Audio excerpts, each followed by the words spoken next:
nothing more.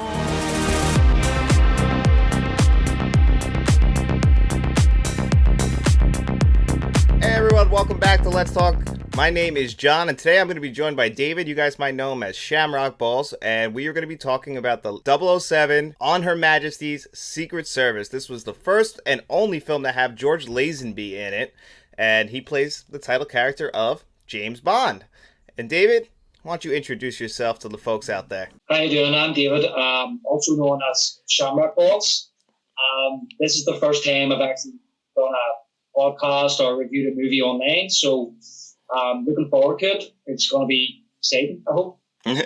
I think he'll be great, guys. I think he will. So, the On Her Majesty's Secret Service was released in 1969. It's directed by Peter R. Hunt, who actually did the cinematography on the previous Bond films. They liked how he was shooting the movie, how, you know, they had all those jump cuts in the fight scenes, so they kind of wanted to give him his shot. They promised him he would get a director's job. Even though he wasn't the first choice for this, he got the job, and then they hired George Lazenby, who I believe was a model, right, David? Yeah, from what I heard, he was a model. When I was growing up, I heard he used to do advertisements for Fry's Chocolate. Did you ever hear that, John? I heard he did advertisements. I didn't know what he was actually doing, but that's pretty cool. There's a chocolate bar, and then near service the same chocolate bar over here, this side of the world. It's called Fry's Chocolate. Huh. And I believe that he actually done the adverts for that. And his nickname over here was Big Fry. But they did. I read that they called him Big Fry, and now that makes a lot of sense as to why they would do that. Because he was a big guy, right? Yeah. I mean, obviously he's a handsome guy.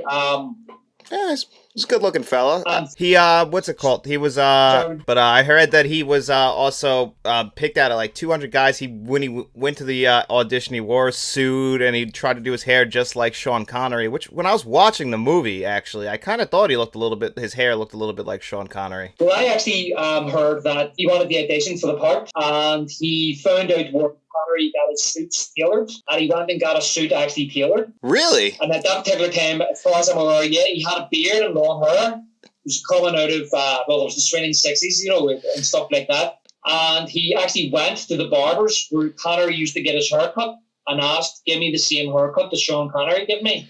And when he went in for his audition, he had the Connery haircut and he had the same style of suit that Connery used to wear. That's very interesting. So that all went in his advantage. That makes, hey, I mean, I guess he had to do something to stand out because he had no acting credits before this, so he had to make sure that he stood out above everyone else because there were other people going for the job. I guess he got lucky. They wanted him. They wanted to sign him to a multi-film deal, but he didn't want to. His agent talked him out of it because apparently they felt like the 70s with the counterculture coming on that James Bond was going to be a dying character, and I guess his agent was wrong about that one, but from what I read also, he didn't really want to do it anymore.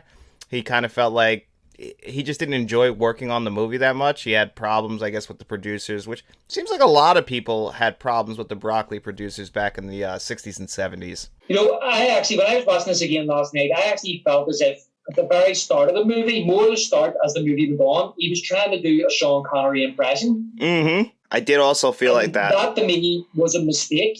I agree. I thought that he should have tried something that was more him. Yeah, and maybe that was something maybe the producers wanted. And you can actually see, John, as well, when the movie actually starts and the credits actually start, they start showing clips of the previous Bond movies. And it's as if the producers were saying, look, this may be a new actor, it may be a new face, but it's still the same character. Yes, which I guess back, like, you know, we have the internet, but back in 1969, this whole thing might have been confusing for people to switch actors like that, and I guess they were trying to show us that, yeah, it's still James Bond, it's a different guy in the suit, and then they also have the joke very early in the movie, like, this never happened to the other fella. Which, you know, breaking the fourth wall like that to let us know. Yes, that's right. Breaking the fourth wall. What did you think of that, John? I like that. I forgot that happened because, again, I haven't seen this movie in a very long time, but I'm like, that's the perfect way to do that. I like that it's a little tongue-in-cheek in there because, you know, all the Bond movies are a little bit with their one-liners, and that's a really clever one. Did you like that? I think it's, like you say, that we have the hindsight of time, and it's became a bit of a in-joke now, isn't it? Because we've had so many different Bonds since then, you know, that I think it's more acceptable now than it ever was. I don't know how I feel at the time, if I was around at that time, how I would feel about that in joke. Did you notice that he's wearing the cravat that Austin Powers wears. Yeah, I didn't actually notice that. I mean, I must have just blew by me on that. I didn't even pick up on that, but that would make a lot of sense because, I mean, the Austin Powers movies do pay a lot of homage, but I always felt like it was more like to the Connery Bonds than this one. But I guess, yeah, they did take some stuff from this, which is cool. I like that because they are definitely spoof movies of the James Bond movies 100%. Yeah, and I feel as if that this to me feels like the most 60s out of them all of that period. Oh my God, yes. With the score and the looks, yeah, it just feels more 60s for some reason. I don't know why. Well, actually, I noticed this right. What'd you think of the new Bond theme? It's still the same theme, but they played it on like almost like a synthesizer, which is weird for the '60s. And I actually really personally like that, but I like that kind of score. I like synth scores, and it was cool to see it played in that way. But I don't know, it kind of threw me off a little bit at first until I started to like it. But what'd you think of that? I love it. I've actually written down in my notes here that the score was very 60s, but it's brilliant. It could have been very actually a bit of a risk for them, you know, to turn around and say, look, this is the same character, but we've got a new actor. But then they changed the score. Then they kept the Bond. John Barry kept the Bond theme, but he's got this other kind of tune theme for the movie, which wasn't really the actual Bond song. It wasn't done in the style of the Bond song where we were used to in the previous Bond movies, where you had like Goldfinger and you had Thunderball playing or You Only Live Twice. You know, you had a completely different theme at the start, and then the Bond song actually develops as the movie goes on and the love story evolves between him and Tracy. And I have to say that Bond song, We Have All the Time in the World, I potentially think it could be the best Bond song ever written. What do you think? I think I agree. I was surprised at how much I really enjoyed it. I loved it. I mean, I have a soft spot for the Bond theme and the way the score works in I think it was one of the Timothy Dalton ones. It wasn't License to Kill. It was the other one, The Living Daylights. I really have like when they're in the snow in that scene. And they got the Aston Martin driving around. The score in that is probably my favorite piece of Bond music. It's just that it plays in such a small part, but I'll actually go back on YouTube and watch that scene. See where this leads to. So that might be my favorite, but this is up there. 100%. I love it. I'm not saying it would be my favorite score, but I think the actual song, We Have All the Time in the World, could be potentially considered one of the best Bond songs. I mean, nobody really thinks of that song when they think about Bond, but it is definitely one of the best for me. Yeah, that's the one. It's definitely one of the best. And another big change in this movie is just the tone of it. It's a lot more grounded. It's a lot more of just slowly paced romance. You know, they kind of took the gadgets out, and you know, the pacing, I'll admit, in points was a little bit slow for me. I don't know if you felt it at all. Yeah, I think that watching it on the whole, I think that it could have been taken in and around the middle of the movie when he gets to the resort. 100%. I agree. That was my biggest flaw too. and then when he escapes from the resort, and then he bumps into Tracy, and she rescues him, and then there's another chase, and then they go to the barn, which is fair enough.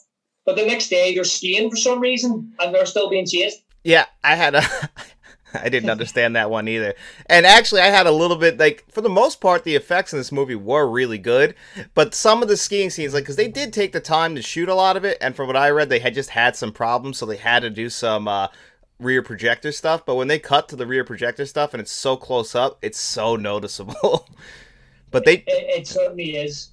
I mean, they tried. I'll give them, like, I was reading about it, and they just couldn't make it work 100% to get the close-up. So I'm like, okay, I could forgive them for that. It is 1969, so, but it would take you out of it, because for the most part, the movie took a lot of that rear projector stuff out and went for some really good shooting techniques, even in all the fight scenes. I like the jump cuts that they do. It kind of feels like it had an inspiration on, like, the Bourne series or something like that. Yeah, the fight scenes of the jump cuts, yeah.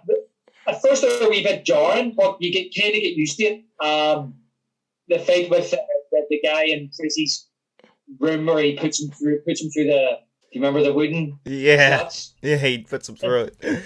Yeah, no, I liked all that stuff. I thought that's like, you know, one thing though, early in the movie, it kind of fixed it with the cinematography. Is it was a little dark. I felt like they had the low exposure on it, but then they kind of adjusted to that because Overall, it's a beautiful looking movie. Yeah, you're very much saying about it being not grounded, and it does look really, really nice.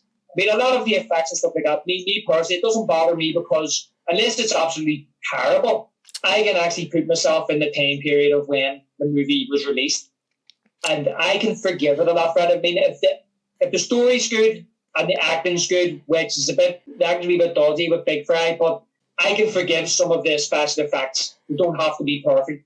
Because I understand that all evolves with time, you know. Special effects always evolve. I mean, I can still sit down and watch King Kong in 1933 and enjoy it, even though those effects are outdated. Yeah, I get that, and I can watch older movies too. And like, you know, it's just, I don't know what it is. Sometimes with when the effects kind of just like jump around a little bit, it'll kind of just throw me off. But I can always get into it. Like I actually have a lot harder a time, I think, with 60s movies than I do like with 30s movies. Like if I watch The Invisible Man from, what is that, 1939, I don't really have a problem with it. But if I watch some James Bond movies from the 60s, I kind of have a little bit of an issue with how it looks.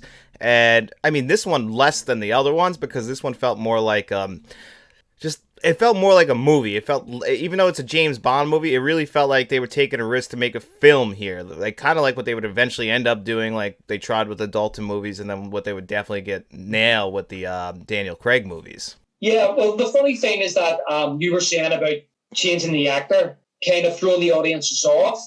Something which crossed my mind, which I'm sure this isn't a new thing for fans of Bond, is we went from You Only Live Twice to On Her Majesty's Secret Service, and Blofeld doesn't recognize Bond. Yeah, that one, that kind of threw me off too. Like, how did you not? You had a face-to-face confrontation with him in, what was it now, one movie ago, and I get it, we had to change actors, which I was reading that they really liked having Donald Pleasance, and for some reason they didn't want to bring him back, which I thought was strange. You know, I mean, it's just weird that they chose to change actors there. Not that I didn't like the actor who's in here, I actually really did. I thought he did a phenomenal job.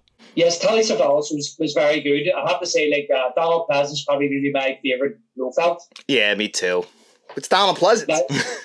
It's Donald, of course, it's Dr. Loomis.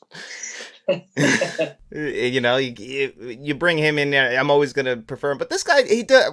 I'm sorry, I'm drawing a blank on his name, but he does a great job. Savalas. Yeah, he does a good job. I really like him as Blofeld. Actually, he kind of had more of a serious tone. He didn't go for the voice that, you know, Donald Pleasance went for. But overall, I enjoyed it. Well, the thing is with Telly Savalas is that he brings his own kind of swagger to that role. You can see him at the very start when he has the cat. He's actually dressed like Blofeld was in the last movie when he had the cat. Yes. Right? So there is that kind of connection that, oh, this is the same Blofeld. But the thing that I'm saying about it throwing us off continuity ways is that I think we had talked about this before, John, is that there's a Spectre trilogy in the James Bond novels. Mm-hmm. And it's basically where Bond fights against Blofeld and Spectre. And that trilogy basically starts with Thunderball, then On Her Majesty's Secret Service, and then the third book is You Only Live Twice. Okay. So, yeah, from a movie point of view, On Her Majesty's Secret Service is out of continuity with You Only Live Twice. So we went Thunderball, You Only Live Twice, and then Her Majesty's Secret Service. So ideally, this is supposed to go in between them two movies, which is, I'm kind of wondering, is that why they didn't change the movie? You know, version? That's very possible, actually, because, you know, like you said, he didn't recognize him, and he had a face-to-face with him, so maybe that's exactly why. And they wanted to be, this is like the closest they've ever come to going from book to movie, where they were trying to make the book just like the movie. The movie just like the book. They didn't want to take anything out, so it was supposed to be a real faithful adaptation. They said that the director was coming on set every day with the book in his hand, so he wanted to make sure it was as accurate as it possibly could be. And maybe people back in 1969 just wouldn't notice little things like that, but, you know, it's very noticeable now when you go and watch it. It's definitely noticeable, maybe, if you're watching them in chronological order. And I'm just wondering, as an experiment, I wonder would it work to watch Thunderball, then on Majesty's Secret Service, and then You Only Live Twice, to see if that makes some kind of sense, you know, continuity-wise.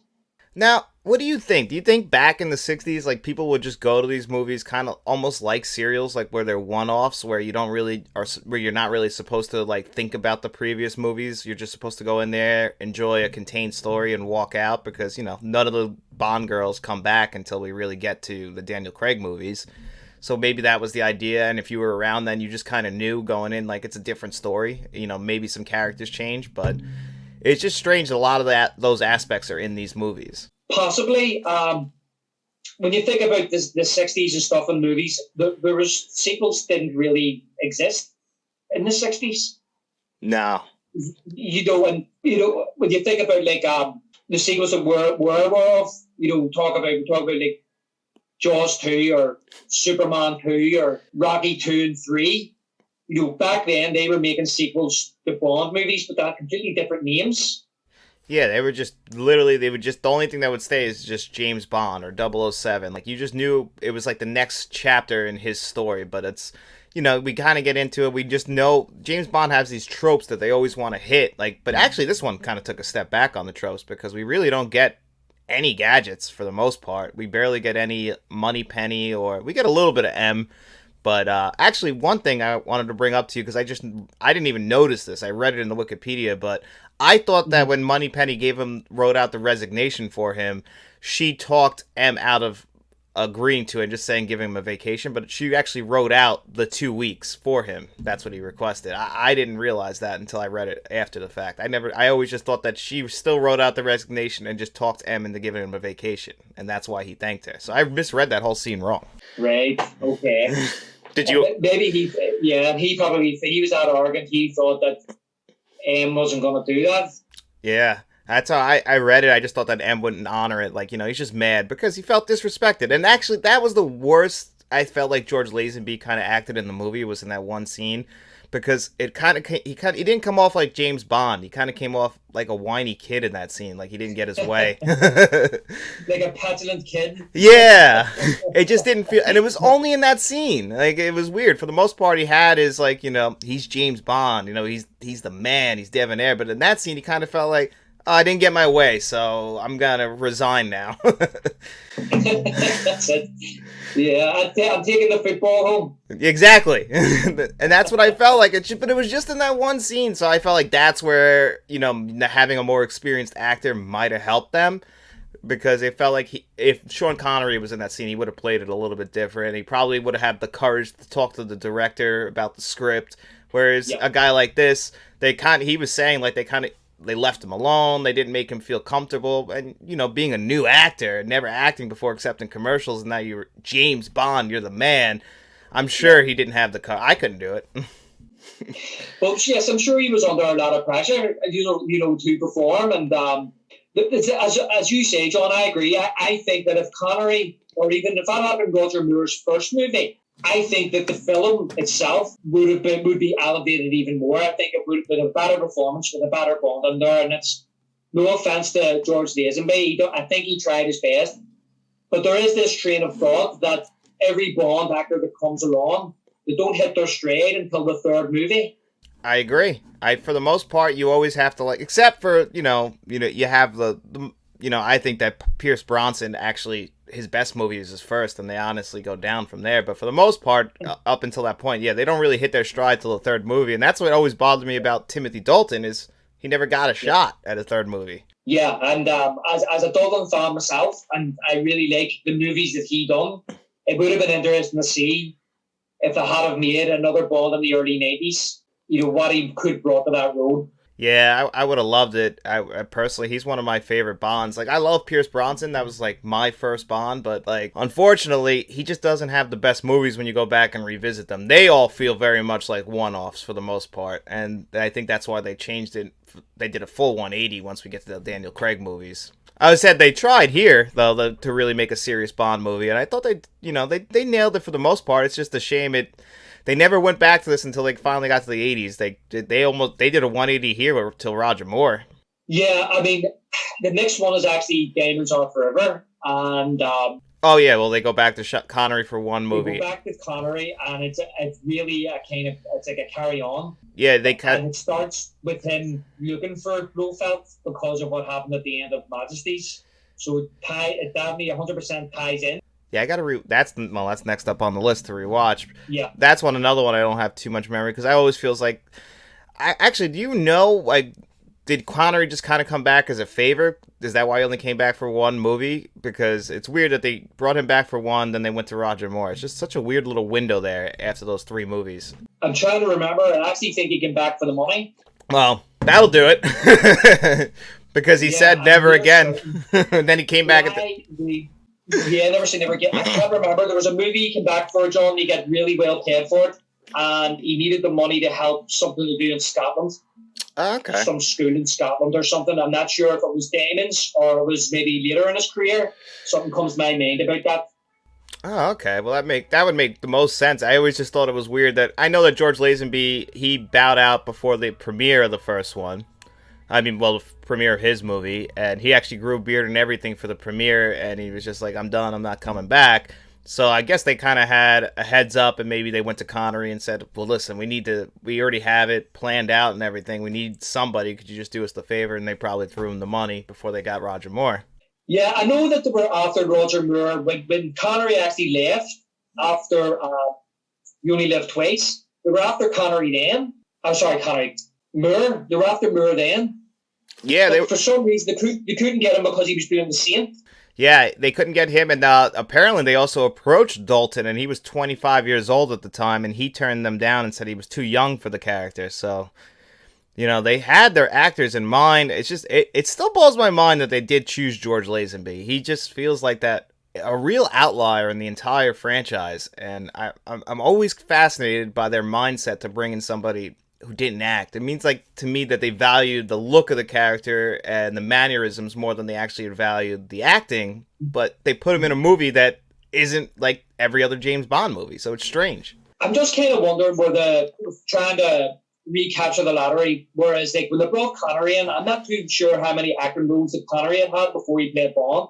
I mean, he was generally an unknown, whereas Moore, I think at that time, not that I know an awful lot about Roger Moore or anything, but he was a well-known personality, wasn't he? Because he was very famous enough from being in Saint, wasn't he? So, I don't know, and they certainly even wanted Moore even in the early 60s.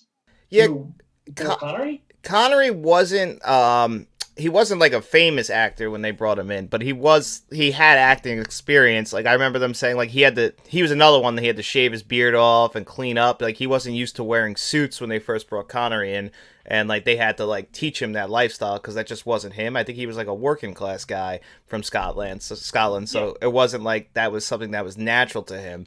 But he did have acting experience, and it's crazy because, I mean, it's his most famous role now, and that look, that's Sean Connery. Yeah, when I think of Bond, I think of Connery.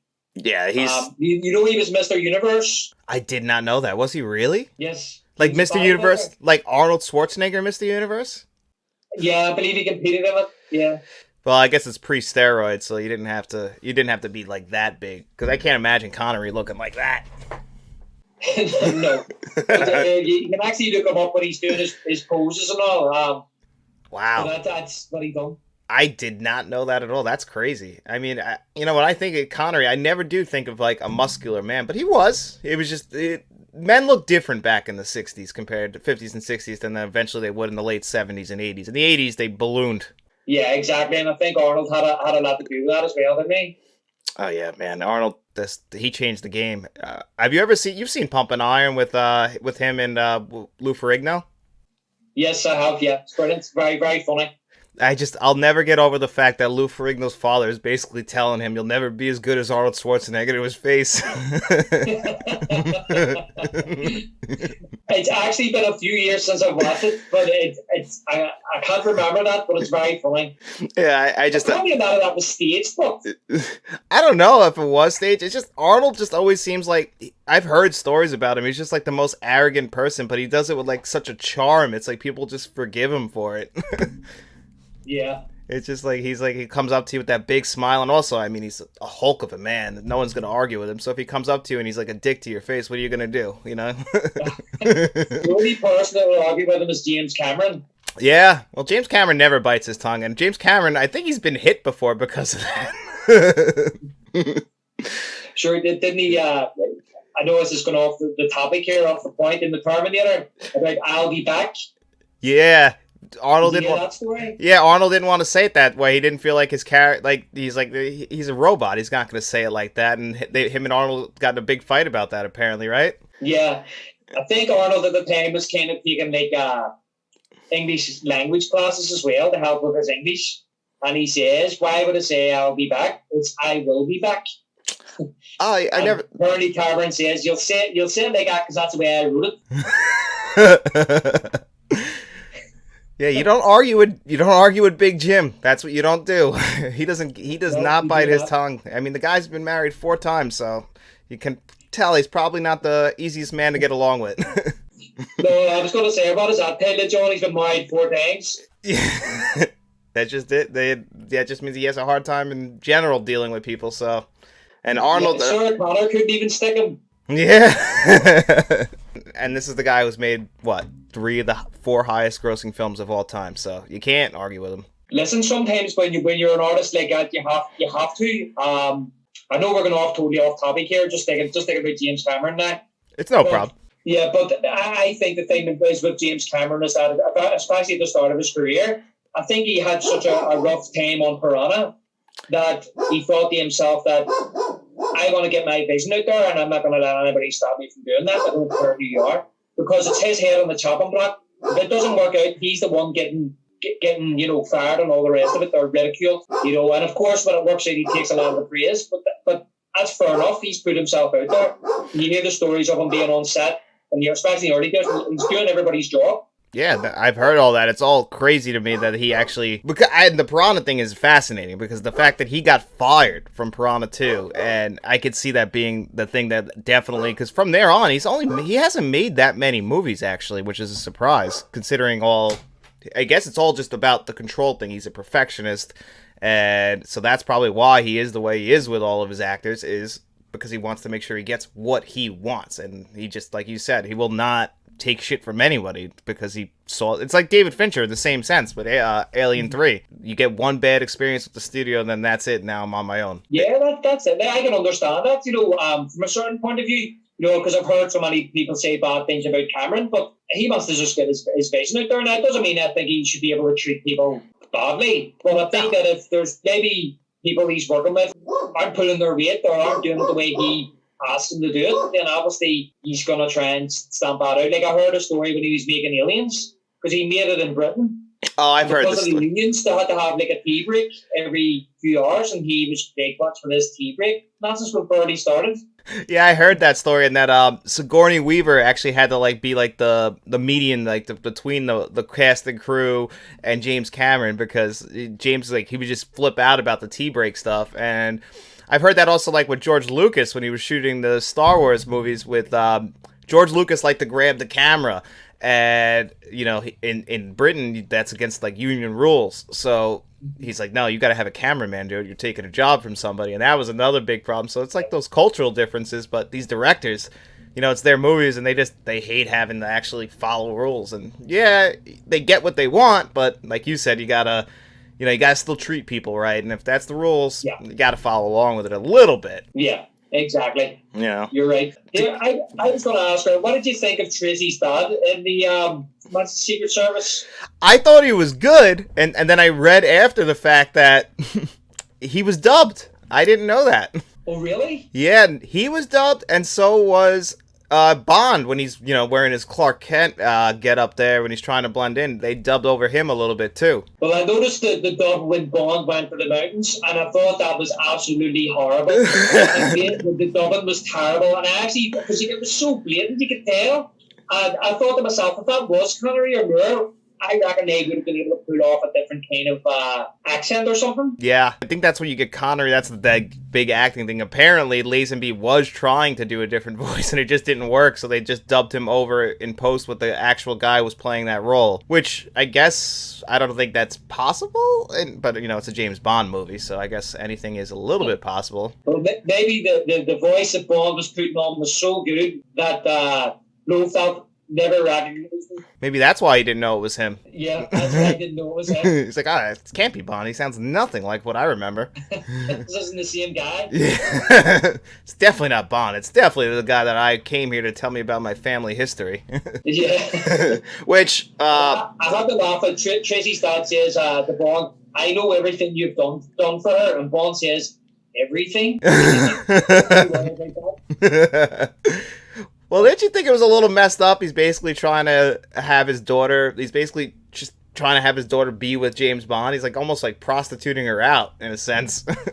Yeah, I mean, like, I can't imagine any father saying, I wanted to marry my daughter because if she can find a man that makes love there a lot, then maybe she'll give up her ways. Something along those lines, is that what he said? Yeah, I didn't understand that at all, why he would want to do that. I mean, he was like, I guess he was saying like that his daughter was having trouble because in the beginning that she was trying to kill herself, so I guess he felt like a man will help her, I guess, settle down, help her get stability or whatever. But I just felt like asking another man to take your daughter and I'll pay you $1 million to do it it's crazy.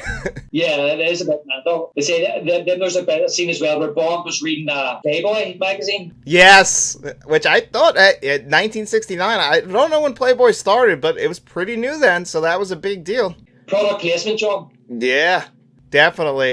It's, that I feel like putting that in the James Bond movie, though, it's perfect. That's something I could see James Bond reading. Yeah, I'm sure he's got a few of them back at home. But when he went up to the mountains as well, he started sleeping around with the women in the mountains up in the air. And I thought to myself, well, he can't be that much in love with Tracy. But there was really no need for him to do that. I mean, we've seen Bond in previous movies maybe sleep with some of the women or whatever, the Bond girls, to get information. But he was there, he didn't really get any information out of these women. Okay, he found out what Blofeld was up to with the what was that, the hypnotizing thing? Yeah. Well, no, I was just going to say as well, because I don't know which way you added this, which way you kind of added it in or whatever, or the sequence or whatever, but or as the movie goes along. But I made notes here just about, did you notice as well when he was cleaning out his desk about the relics from the previous movies? Yes, which I read also, they put that in there as a way to let people know that this is the same James Bond. So yeah, and then you could hear the Barry tunes as well being played from the previous movies. Which I always liked that scene. I thought that was pretty smart to do that. At a time when we be taken for granted that there will be a new Bond after 4 or 5 movies. Back then, this was brand new to people to see a new face in there, as we said earlier. So I thought it was a pretty smart way to kind of like tie in this character in the new movie, or this actor. I agree. I mean, they definitely did their due diligence in making sure that the viewer is aware of what's going on. I did appreciate that very much. I thought that was actually some really cool really thinking ahead, because they didn't have to do that, but I guess they knew their audience would probably be a little bit confused, because this was the first Bond change. And in the 60s, I don't know what trades were like. I mean, I know that they had like magazines and stuff like that people would read about movies, but I don't know how many people are aware of like how acting changes work, because like you said, there weren't really sequels, so it's definitely an original thing. Yeah, it definitely was. I think that and Planet of the Apes was the only 2 real franchises. I mean, Bond, if you look back in the history of franchises, Bond has to be probably the first, really. Yeah, as far as, I mean, what year was the first Planet of the Apes? I want to say like 1968, 1969. Around then, yeah. Yeah, and then, but I mean, and they kind of followed like a story where they were true sequels, at least the first one did. So, because they did bring back some actors from the original Planet of the Apes in the second one. But then I think that was it after that. Yeah, Charlton Heston came back for the first sequel, reluctantly, I think. But it was a completely different type of story. But the good thing about the first Planet of the Apes movies, I don't know how many there was. What was there, 6 or something? Within the 70s? Yeah, then they got a couple in the 70s, and then I think they were done by like 7. They put out like 4 really fast, and I think they were done until we got to 2001 with Tim Burton's Planet of the Apes. Yeah, well, those original movies, at least, they have a through line there. Their stories, it's a new story every movie, but there's a bit of continuity through it all, with the same characters and some of the same actors, and it all ties in. Whereas if you watch the Bond movies in sequence, there's inconsistencies. Yeah, there's a lot of inconsistencies that you have to read, like, really just, you have to know going in that it's kind of its own contained story. But what made this one unique, and we haven't even talked about it yet, and this will be a spoiler alert for everybody watching, the ending to this movie is probably the most famous thing about this movie. Yeah, I actually think that the ending to this movie is the best ending to a Bond movie there's ever been. It's all right. It's quite all right, really. She's having a rest. I agree 100% as far as endings go. Then there's no doubt. I was actually surprised because, like, we kind of got a little off topic about the fact of their romance. It's weird that they kind of did build up this eventual love for each other, but by the very end, when they do get married, you do care about their relationship. You feel like Bond actually has finally found somebody, because they do hint earlier in the movie that, you know, he's got to settle down at some point.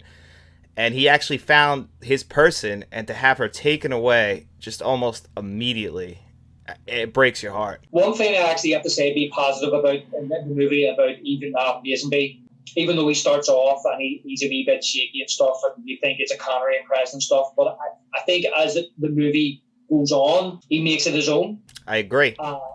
Yeah, and I do think that the romance that actually blossoms between him and Tracy is genuine. It doesn't feel forced. It's not rushed either. And I know we talked about the runtime, about it maybe being a bit tighter, but at the same time, it does feel like it blossoms throughout the movie, which makes the ending a wee bit more impactful. Yeah. As you say, you know, in the other Bond movies, he gets the girl, and it's always kind of played for laughs. Mm-hmm. He always ends up kissing her, and then the title screen comes up at the end. You know, that's basically how they ended most of the Bond movies before this. But this time, I mean, it must have been shocking, too. Like, who would have saw that coming in 1969 to have her a drive-by shooting, and, you know, you think they're fine, and then you pan over and she's dead. And George Lazenby, the way he grabs her, and, like, you feel his pain. He does a good job acting in this scene. Yeah, exactly, because you see them firing the weapon, and it doesn't show you her obviously being hit. He runs around the car, and up to this point, you're used to Bond winning. Yeah. And in the other previous movies, you know, it's usually maybe somebody's trying to reach Bond, and he's just kind of like, oh, we'll speak to them later, and as you say, he kisses a Bond girl and the titles go up. But when he gets in the car, and he says, that's Blofeld, and he turns and she can see that she's been shot, it is very shocking, and I'm led to believe that there were scenes that he done where he was actually tearing up and crying, and it was the director that actually said, don't want to see you cry, no tears. So he was made to do the scene without the tears, and I believe that Lazenby got a lot of stick for that for years. You know, can't act, you're very wooden, you know, you weren't crying. He had to defend himself by saying that that's the way I was told to do it. Yeah, I mean, from what I read what you read as well, but to jump on that, apparently they didn't film this scene until 5 at night. They brung him in at 8 in the morning, and they just rehearsed all day, and they wanted to make him tired, basically, to have him get in the right frame of mind for it, like to be like already in a kind of like a chaotic mind stance. So, which is crazy. I mean, that's one thing that I always fascinates me about directors when they try and manipulate their actors, and like almost like I don't know if you've heard the stories about the Shining with Stanley Kubrick and Shelley Duvall, what he would do to her. Yes, I've heard the stories about Kubrick. What scene is it in The Shining where Jack Nicholson follows Shelley Duvall? What area is it in the hotel? But it's like a waiting area where he's actually taping, and he follows her up the stairs, and she's got the bat. Yeah. Yeah, I'm near certain that they done that scene like, I don't know, tens of times. Yeah, just put him through the ringer. I mean, like, I guess when you're an actor, that's part of the job, but when the director's not communicating that to you and they're just trying to, like, manipulate your actual mind to get the shot they want, I mean, it's great. We get it on screen the way we want to see it, and it's awesome for us, but I just can't imagine as an actor, like, when you find that out after, I was just kind of fucking with you to get what I wanted. And Jack as well. I think he was probably trying to do it with Jack as well, because he's supposed to be, you know, writer's block, probably hasn't slept for days. And I mean, yeah, that is one of the most incredible Jack performances. So you can't argue with the results. It's just the way you get them is kind of where it kind of gets a little tough. Well, you wouldn't get away with that today, John. Oh no, not in 2023. No, they would. There is a lot of protocols in place to make sure that doesn't happen. And if it did happen, it'd be on social media within the hour. Well, the stories of William Friedkin and The Exorcist. Oh my God, yeah, those are crazy too. Firing off guns. Just to get the genuine scares and not even telling them that they're gonna do it, like. Yeah. No, it's a bit crazy. It is. I know James Cameron. I said it's good that he wants to get results, but there is a line. There is a line. And nowadays, I mean, it's tough though, because we've spoken in the fact that movies today they don't look as good as they used to, and they probably don't get as much, and you wonder if like having all these restrictions does kind of play a part in how these movies do turn out. Yeah, I understand what you're saying. Maybe so. Who was it? Was it Marlon Brando? I can't remember the story, but there was an actor that basically was working, an old-time actor. I'm near certain it was Marlon Brando. He's working with a young actor. I can't remember who it was. And they were doing all this crazy stuff to get in the character. And Marlon Brando said, "What are you doing?" And he said something like, "Oh, I'm trying to get in the character." And Marlon Brando says, "Why don't you just try acting?" Well, I kind of do agree with that. There are definitely different acting styles. There's the guys who want to stay in character the whole time, and then there's the guys like Marlon Brando or Brad Pitt. I heard can turn on a dime. That is acting, and that is more impressive. I've always kind of I do think there is a line in that sense too. Like when you hear stories about why am I drawing a blank on his name? The guy from Phantom Thread, My Left Foot. Daniel Day-Lewis. I've heard him like when he was in My Left Foot, like he made people push him around on set in the wheelchair. Or method acting. Yeah, all the method acting, and then you got him in apparently in Lincoln. They would say you got to refer to him as Mr. President. That might be going a little too far, in that sense. I don't know what you think about that. Yeah, I think that's going a bit far. I would like to think that if you're an actor, that as you say, you can turn it on when you need to, and you can switch it off when you don't need it. Like I heard stories about Eric Stoltz. He was originally cast as Marty McFly in Back to the Future. Yeah, which that would have been a very different movie. And I heard it wasn't great. I've seen some footage of that. Yeah, well, apparently, according to the actor that played Biff, he says when he came on set, when anybody called him Eric, he says, "No, call me Marty." And he says, apart from Lee Thompson, she was the only one that was allowed to call him Eric. Well, that does make... I mean, it makes a little bit sense, because then they did end up firing him and getting their original guy, Michael J. Fox, who they wanted, which I always thought they asked Michael J. Fox, and he said no, until I watched that new Michael J. Fox documentary, and they only asked his agent, and his agent said that he tried to get him out of doing Family Ties, and he couldn't, so he didn't even bother telling him. Yeah, they wouldn't let him out of Family Ties, so they didn't tell him, and they reluctantly got Eric Stoltz, and it wasn't working. It wasn't very funny. He's not a comedian. I never think of comedy when I think of Eric Stoltz, unless it's accidental, like in Pulp Fiction, where he's like, heroin's coming back in a big way. Other than that, he's more of a dramatic actor to me. Yeah, they said he just didn't get it. He just didn't get the comedy, and it just wasn't working. And apparently, Zemeckis and Gale went to Spielberg and showed him the footage, and Spielberg says, "I agree with you." And they'd already spent $5 million on the movie. Oof. And the only person that could have went to, I think it was Sid Sheinberg, who was running Universal Pictures at the time. Spielberg was the only one that could have went and said to him, "Listen, this isn't working. We need to redo this with Michael J. Fox." Could you imagine having to actually reshoot all that stuff and getting all of the sets back together, all the cast and crew, and just having to reshoot everything you already did? I can never imagine that. Do you know what's funny? You sit here as maybe as an audience member and think, imagine having to do that all again. But imagine these guys are actors and actresses that have maybe worked on stage for many, many years. That's and probably go out and do a performance twice a day or every single night for 6 days of the week. So if they're kind of in the zone then and they're actors, then it's probably water off a duck's back to them. But even when Michael J. Fox started filming Back to the Future, he was still working on Family Ties.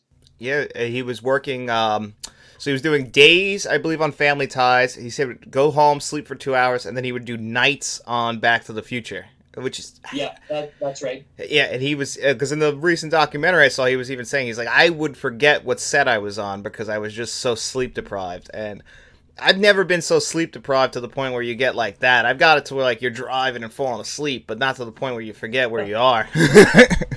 Delirious. Yeah, like you just don't even, you would lose all comprehension of just like what you're doing. And he thought that he did a horrible job on Back to the Future, and like when they reproached him about like how his performance was, he's like, I know, I'm sorry.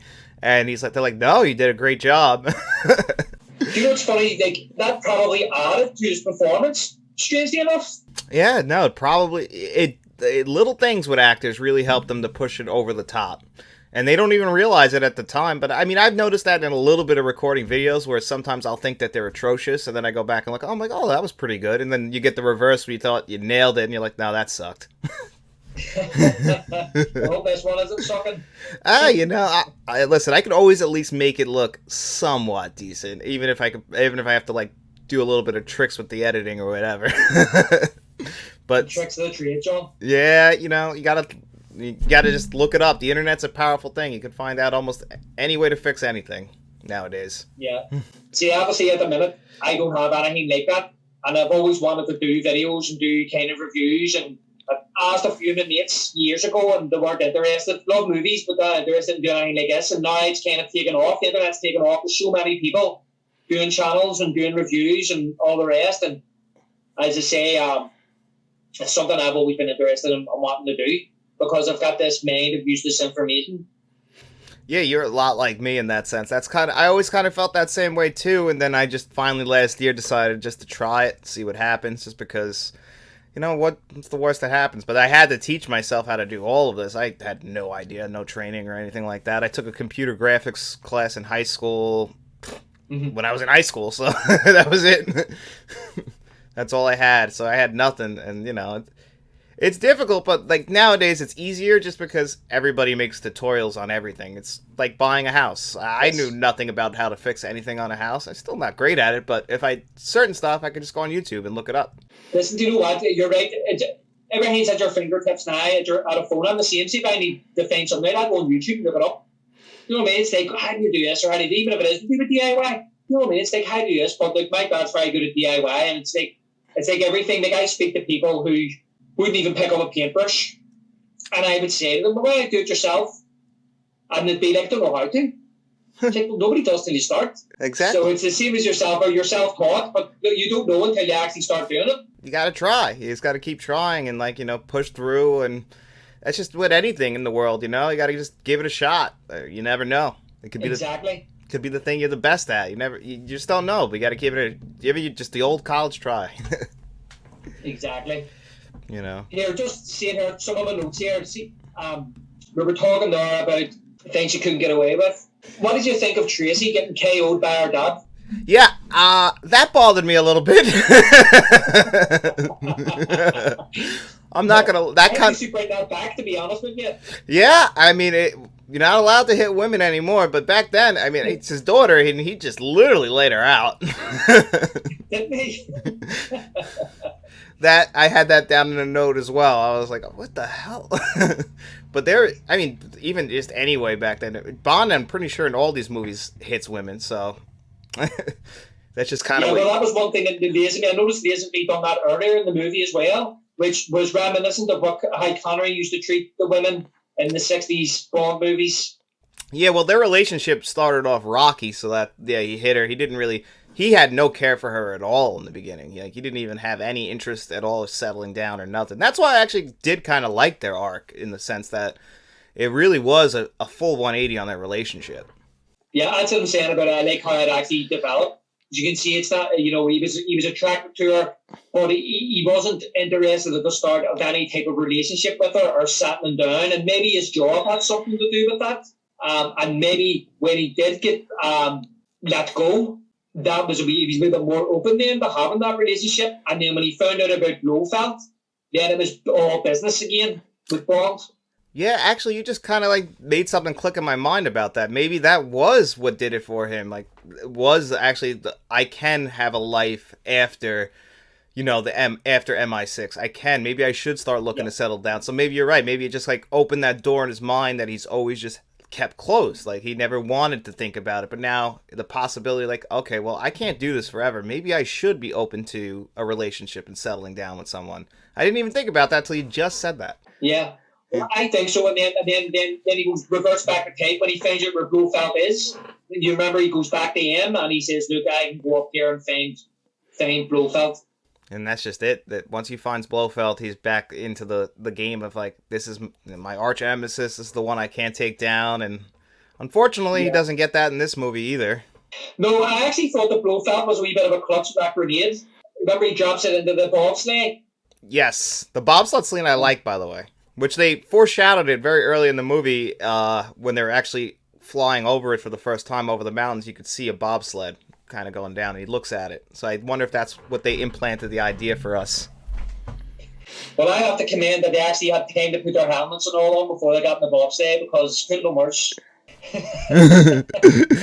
Yeah, they actually had time to put their helmets on before. I mean, would you even care? And then when he throws the grenade and it lands in between, where the bobsleigh is coming down, and it blows Bond out of it, but it blows Bond in front of Blofeld, so he's able to then run and jump to be able to get in to where Blofeld's bobsleigh is. So the grenade didn't even affect Bond at all. It's just ridiculous. That's just Bond stuff. I thought it was great, and then obviously there were some really good one-liners in this film, like. Whenever Blofeld gets caught in the tree, Bond says he's branched off. Yeah, I thought that was hysterical too. Which, I mean, you thought, I guess, were we supposed to think he was dead, or were we just supposed to think he was caught there? Because it was a little bit silly. I was like, that would be a really, I mean, I knew that he wasn't dead, but I was just wondering what you were supposed to think at the time. Do you think we were supposed to think he was dead? I was like, that'd be a silly way to have Blofeld go out. Yeah, so you see his head stuck in the trees. I'm not 100% sure. I didn't think about it. I think it's because I've seen the movie and I know the ending. I knew he didn't die. I didn't really think about it. I don't think he looks dead in the trees. He just doesn't look knocked out or something. But I thought it was funny when he comes back with a neck brace on. Yeah, at least they acknowledged he got hurt. I guess is the best we can look at that. Yes, that's true. He got hurt worse than Bond, and Bond had a grenade blow up under his bobsleigh, in front of his bobsleigh. Yeah, Bond didn't even get a scratch on him that whole time. Yeah. Through everything that happened to him, but he's James Bond. Exactly. Listen, that didn't bother me at all, but I just thinking about some other one-liners, like, for example, when the skier, do you remember he goes into what was that machine? What was it cutting up in the snow? That's even pale in it, and then it came out all red. Yeah. What are they? I think that's just a snowblower. It's pretty much what that is, because it just looks like a gigantic one. Bond says he had a lot of guts. Yeah, he had a lot of guts. Yeah, I actually, other than the rear projection stuff, I did like the ski scene, but I'm also a sucker for any time there's snow. I don't know why. I always think that it's just so photogenic, so I'm always into it when there's snow. Yeah, but it made me wonder as well when I was watching it last night. Out of all the Bond movies, I think we've had a ski scene nearly with every single Bond except Connery. Is that true? I can't recall off the top of my head a Connery ski scene. I know for a fact that Dalton, Pierce, and Daniel Craig have definitely had one. Roger Moore, I know, had one. He probably had multiple. Yeah. I had a couple. Yeah. There's a few ski scenes, and then The Spy Who Loved Me. Yeah, I mean, I guess you're right. I guess Sean Connery probably is the only one who's never had one. I never even... Lazenby has one movie. It became synonymous with Bond, the skiing, getting chased. I just love the fact that no matter what James Bond is doing, he's always in the full getup for it. No matter what the colors are, if he's going to stand out, it doesn't matter. He's going to put it on. Well, here, funny enough, is that it is the Spy Who Loved Me. He's wearing like a yellow ski suit. Yeah, like, do you want to blend in? I was thinking about that when I think it was Thunderball or something. He's got the wetsuit on, and it's an orange wetsuit. I'm like, you couldn't pick like the dark blue to blend in with the water. Like, that's gonna stand out in front of everyone. They're gonna find you. Yeah, exactly. But again, I think it was actually, I wasn't sure. I think, was it Matt that pointed it out, or was it yourself that pointed it out during that review? And because the audience probably needed to know that's Bond. He couldn't have worn the same colour of wetsuit as everybody else because you'd be like, well, who am I rooting for here? Yeah, which is a good point. It's definitely more for the viewer. I think that's where we're supposed to take the logic out and know that, like, it's for us to actually know who's Bond in this scenario. Because, yeah, if they're all wearing wetsuits, how are you supposed to know which one is which? Same thing like when he's skiing. Like, if there's multiple skiers, you're going to need to know, like, which one's Bond for us. In the real world, if this was to happen, that would be a pretty damn dumb choice, in my opinion. Yeah, it definitely would. So... But overall, I thought this movie was pretty good. It's not my favorite Bond movie. I don't think it would even crack my top 10 personally, but I do think it's one of the better made Bond movies. I don't know what you feel about it. Well, look, I actually think it's actually a great Bond movie. I think it's maybe a bit long. It could have cut a wee bit out of the middle. Definitely when he's over there, you know, in person, doing his best Clark Kent impression was the best I could think of that. I thought that there's a lot you could have cut out. They definitely...